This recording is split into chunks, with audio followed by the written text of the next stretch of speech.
ต้นไม้เลือดมังกรแห่งเกาะโซโคตรา มหัศจรรย์แห่งธรรมชาติที่ใกล้สูญพันธุ์ต้นไม้ชนิดนี้มีรูปทรงโดดเด่นคล้ายเห็ดล่มขนาดยักษ์ โดยเรือนยอดจะแผ่ออกเป็นทรงพุ่มแน่นหนาเพื่อช่วยลดการคายน้ำในสภาพอากาศที่แห้งแล้ง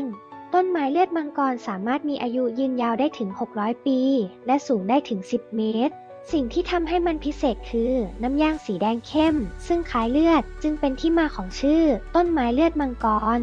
น้ำยางนี้เป็นเรซินที่มีค่ามหาศาลมาตั้งแต่สมัยโบราณโดยถูกนำไปใช้เป็นสีย้อมยาเครื่องสำอางน้ำยาเคลือบไวโอลิน